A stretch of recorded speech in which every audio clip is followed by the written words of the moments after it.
Hello and welcome to story number 10. I'm calling this one What's the Point of It All? And I wonder, have you ever asked yourself that question? What is the point of life? What are we here for anyway? At one point in my life, maybe at several points to be honest in my life, I've asked that question. And I'm going to tell you today about probably the most significant one for me that happened whenever I was 17. And I desperately needed to know. I wonder, do you desperately need to know what we are here on earth for? Hang in, keep watching. But first of all, just a silly thing that's come into my head. During lockdown, we've been doing quizzes online, and it's been great fun on Zoom, thinking of questions and then having a competition with friends and family.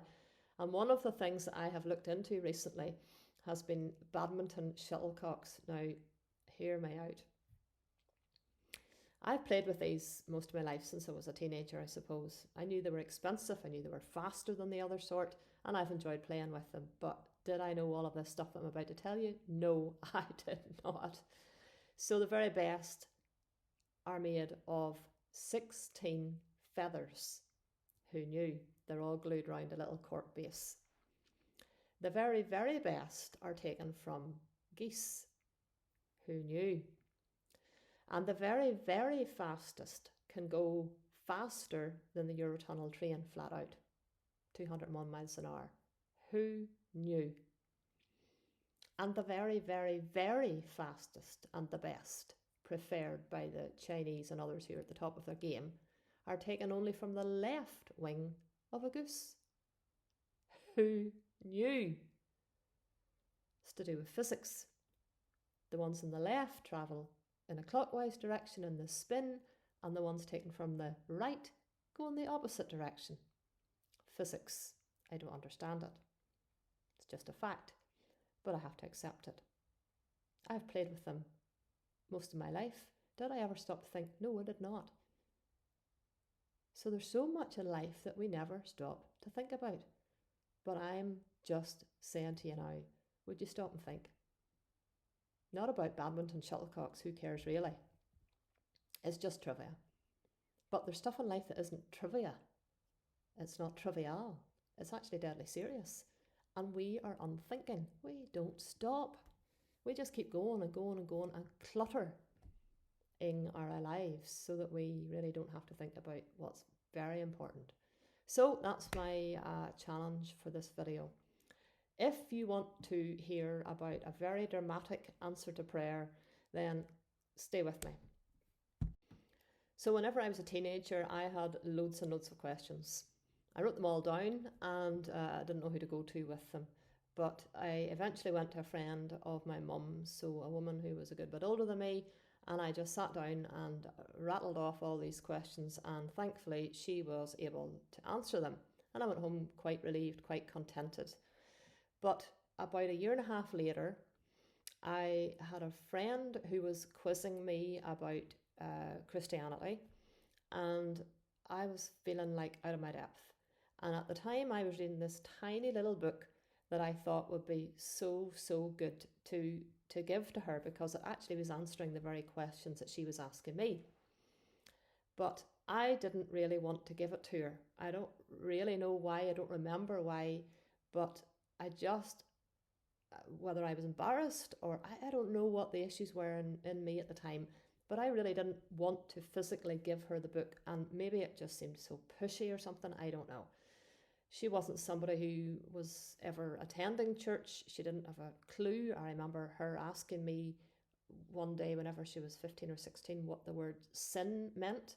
It was a word that just wasn't in her life, in her vocab. So of course she wouldn't know. She was a clever girl, but she didn't know what it meant.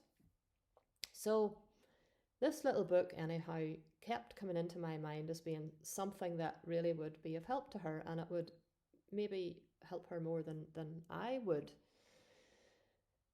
And then one night I just was desperate, and I said, God, if you are really, really there, then would you get this book to her? And I kind of left it at that. I was serious about that. I was very serious about that. I do remember also saying, God, it's okay if other people have answers to prayer, and I read about them in books and I hear about them on Sundays. But actually, that's quite different from you doing anything for me. And if I'm going to live the rest of my life for you and believing in this thing in you, really, then I need to know that you answer me. Not that you're answering all these other people and that it's real for them. This needs to be personal to me. Otherwise, I'm not in. Actually, I'm not in. I'm 17 and I'm out. I'm out of here quick. Because I don't want to be duped. I don't want to be living off somebody else's faith, as it were. And I gave it all to God. I gave him all my honest thoughts and feelings at the time. And I was definitely saying to him, get that book. Get that book to her. I want to give it to her. I feel it's right. So you do it. You get the book to her. Now, I didn't really know what I was asking for. I hadn't totally thought that one through. But folks, the very next day, I think God knew I was at a turning point in my life. I was about to ditch the whole thing in. The very next day, that friend arrived at the door. I was up in my bedroom, and Mum must have just let her in and said, Barbara's upstairs, go on ahead up. And she appeared up in my bedroom, and literally before she sat down, she said, can I take this book? And I looked over to see where she was going, and she was going over beside my bed to the bedside table, and she lifted piles of big books off the table. And she got this little pocket-sized book, the bind of which was not even facing her. It was the pages that were facing her. And she had to lift all these big heavy books and then set them back again because this wee tiny one was sort of hidden in below 2 or 3 others. I looked up to see what she was on about, and hadn't she lifted the little book that said, what's the point of it all? Now look, I can tell you, I had a complete flashback to the night before, sitting on the same bed in that same room, asking that God would show up to me, answer prayer for me on behalf of this other girl who was now sitting in my bedroom having the book in her hand. Now, what was that all about? I have no idea. I don't really know if that was more about her than me or me than her. I think me than her, maybe. I desperately that night was putting a prayer up to God and saying, I need to know. I need to know now, actually. I'm not prepared to hang in with this for the next 4 years or 1 year or even maybe a month.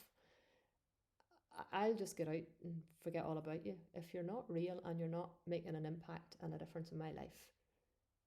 I told nobody about that, folks. It wasn't as if anybody else could have said to her, go into her bedroom, I'll tell you exactly where the book is. Not a chance.